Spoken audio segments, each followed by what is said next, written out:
Hay horrores que la historia intenta enterrar, secretos tan oscuros que la humanidad prefiere olvidar. Pero algunos, como las torturas nazis, se niegan a permanecer en las sombras. Lo llamaban reeducación, interrogatorios o disciplina, pero en realidad eran golpizas, patadas y latigazos, métodos que desgarraban la carne y el alma, llevando el cuerpo humano a los límites del dolor insoportable. Este no es un relato cualquiera, es un viaje estremecedor al corazón de la depravación humana, donde el objetivo era aniquilar la dignidad y la vida, golpe a golpe. Lo que pocos saben es que estas brutalidades no eran actos aislados de unos cuantos sádicos. Formaban parte de un sistema metodológico, una especie de ciencia de la crueldad, ideada para masificar el terror. Se estima que, solo en los campos de concentración y exterminio, millones de prisioneros sufrieron innumerables sesiones de palizas sistemáticas, algunas tan feroces que dejaban cuerpos mutilados y almas pulverizadas en cuestión de horas. Un comandante de las SS llegó a documentar que las sesiones de endurecimiento diarias eran esenciales para la disciplina y el mantenimiento del orden. Un eufemismo para describir la aniquilación gradual de la voluntad humana mediante una violencia implacable y calculada. Esta barbarie no era arbitraria, estaba cimentada en la retorcida ideología nazi, que no solo justificaba, sino que promovía activamente la deshumanización de aquellos considerados inferiores o enemigos del Reich. Para Hitler y sus acólitos, judíos, gitanos, eslavos, homosexuales, discapacitados y opositores políticos, no eran seres humanos dignos de respeto, sino plagas a erradicar o herramientas a someter. Las torturas físicas, como las golpizas y los latigazos, se convirtieron en instrumentos esenciales de esta política de terror, diseñadas para quebrantar la moral, extraer confesiones o simplemente para el entretenimiento sádico de los guardias. Eran una manifestación brutal de su concepto de la pureza racial y la superioridad aria, convirtiendo el cuerpo humano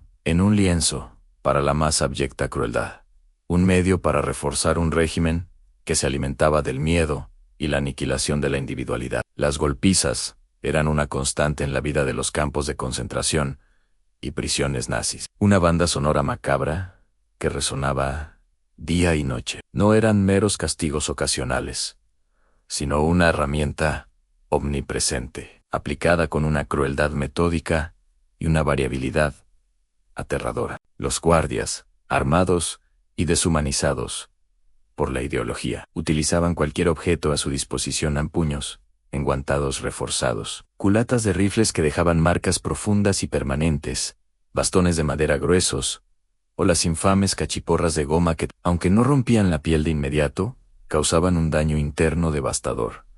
Los ataques no eran al azar. Solían concentrarse en las partes más vulnerables del cuerpo: en la cabeza, el estómago, los riñones, las costillas y los genitales. El objetivo principal no era la muerte instantánea, sino la degradación prolongada, el quebrantamiento y el mantenimiento de un estado de terror constante. Cada golpe era una afrenta a la dignidad, un recordatorio brutal de la impotencia y la pérdida de control. Los prisioneros eran obligados a arrodillarse, a tenderse en el suelo o a permanecer de pie, soportando ráfagas ininterrumpidas de golpes, a menudo hasta que perdían el conocimiento o sus cuerpos se convertían en una masa irreconocible de hematomas y heridas. Estas palizas, a menudo administradas por la más mínima infracción, real o imaginaria, eran espectáculos públicos diseñados para sembrar el miedo entre los demás,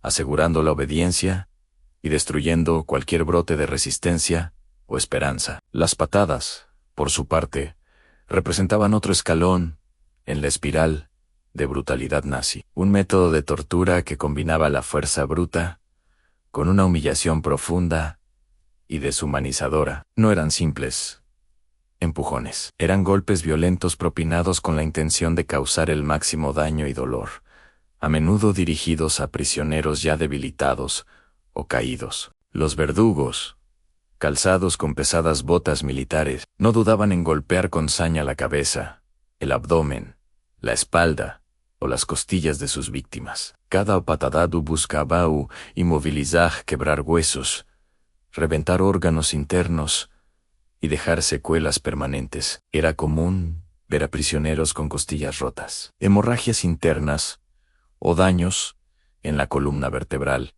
consecuencias directas de estas agresiones. Las patadas también servían para desestabilizar la resistencia física y mental, transformando a los individuos en meros objetos incapaces de defenderse. La visión de un guardia dando patadas a un hombre postrado, inconsciente o suplicante, era una imagen cotidiana en los campos, diseñada para instaurar un terror paralizante. Este método no solo causaba un sufrimiento físico inimaginable, sino que también era un acto de desprecio absoluto, una forma de reducir al prisionero a la condición de animal, de cosa, eliminando cualquier vestigio de su humanidad. Las patadas continuaban incluso cuando la víctima ya no respondía, en un sádico despliegue de poder que no conocía límites ni piedad. Los latigazos, por su parte, constituían una de las formas más gráficas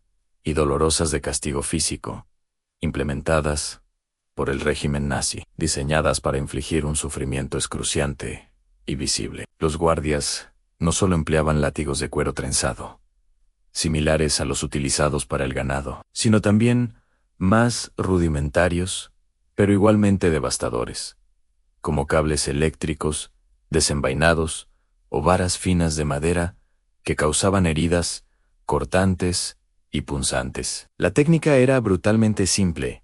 Los prisioneros eran atados a postes o bancos, a menudo desnudos de cintura para arriba, y sometidos a un número predeterminado de golpes, que podían ir desde unas pocas docenas hasta varios cientos, dependiendo de la gravedad de su supuesta ofensa o del humor de sus verdugos. Cada latigazo no solo rasgaba la piel, dejando profundos surcos y cortes sangrantes, sino que también laceraba los músculos subyacentes, provocando hemorragias internas y externas severas. Las cicatrices resultantes eran permanentes, un recordatorio físico y mental de la agonía sufrida. Más allá del daño físico, el sonido sibilante del látigo, al cortar el aire seguido del impacto seco, y el grito ahogado de la víctima, resonaba en el ambiente, sembrando el pánico y el terror entre los demás prisioneros, que a menudo eran obligados a presenciar el castigo. Este ritual sádico no solo buscaba doblegar la voluntad del individuo, sino que también servía como una macabra advertencia colectiva. La muerte por latigazos no era infrecuente, especialmente cuando las heridas se infectaban, o cuando la brutalidad de los golpes fracturaba costillas que perforaban órganos internos. Los informes de supervivientes describen cuerpos desfigurados, espaldas convertidas en una pulpa sangrienta, y el olor metálico de la sangre, impregnando el aire, durante y después de estas sesiones de tortura. La verdadera dimensión del horror nazi residía no solo en la brutalidad individual de cada método de tortura, sino en la sinergia sádica que se lograba al combinarlos y prolongarlos. Los golpes, patadas y latigazos rara vez se aplicaban de forma aislada. Más bien, orquestaban una macabra sinfonía de dolor que buscaba aniquilar al prisionero por completo. Una sesión de disciplina podía comenzar con una ráfaga de puñetazos en la cara seguida de patadas en el abdomen una vez que la víctima caía al suelo, y culminar con una serie de latigazos en la espalda mientras intentaba levantarse. Esta progresión, a menudo repetida en ciclos interminables, aseguraba un trauma físico y psicológico acumulativo que iba mucho más allá de la suma de sus partes. En campos como Auschwitz o Dachau, era común que los prisioneros fueran sometidos a castigos especiales por infracciones menores, que implicaban jornadas enteras de estas torturas combinadas. Un superviviente de Auschwitz, Viktor Frankl, Relató cómo los guardias a menudo obligaban a los prisioneros a hacer ejercicios extenuantes, bajo un sol abrasador, deteniéndolos solo para aplicar palizas brutales, con bastones, o para patearlos, si no se movían lo suficientemente rápido. Y al menor signo de agotamiento, el látigo completaba la secuencia de tormento. Estas sesiones podían durar horas con interrupciones mínimas y sin acceso a agua o asistencia médica, dejando a las víctimas a un paso de la muerte, completamente destrozadas y a menudo desfiguradas para el resto de sus vidas, si es que lograban sobrevivir. No era solo castigar, era sistemáticamente desmantelar la resistencia humana, una golpiza tras otra, una patada tras otra, un latigazo tras otro, en un ciclo incesante de agonía. Pero el verdadero daño, el que superaba incluso las heridas más profundas del cuerpo, era el psicológico. El objetivo final de tal barbarie no era solo infligir dolor físico, sino aniquilar la voluntad, despojar al individuo de su humanidad y convertirlo en un ser obediente, quebrado y sin esperanza. Cada golpiza, cada patada, cada latigazo era un martillo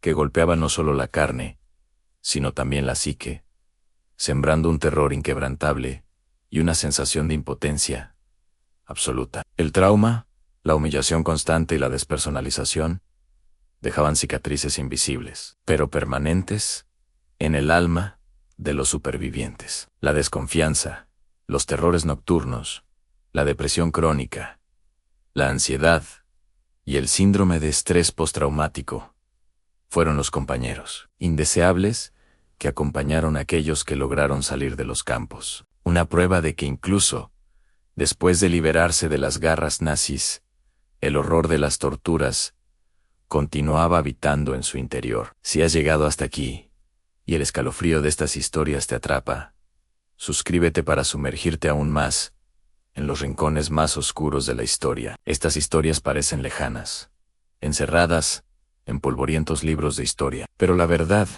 es que el eco de estas golpizas, patadas y latigazos resuena todavía hoy, advirtiéndonos que el odio y la deshumanización no son reliquias del pasado, sino venenos que, si se les permite crecer, pueden corroer la sociedad hasta sus cimientos más básicos. Recordar las atrocidades nazis es un deber, no solo para honrar a las víctimas, sino para entender hasta dónde puede llegar el ser humano cuando el poder se mezcla con la ideología del desprecio. Es una lección sombría, pero vital, que nos obliga a mirar críticamente nuestro propio presente y a vigilar cualquier brote de intolerancia, para que nunca más la historia se atreva a repetir tales horrores. Este es solo uno de los secretos que el tiempo intentó enterrar. Si quieres seguir explorando las torturas y horrores más impactantes de la historia, suscríbete y sé parte de Historias de Torturas para recordar y entender.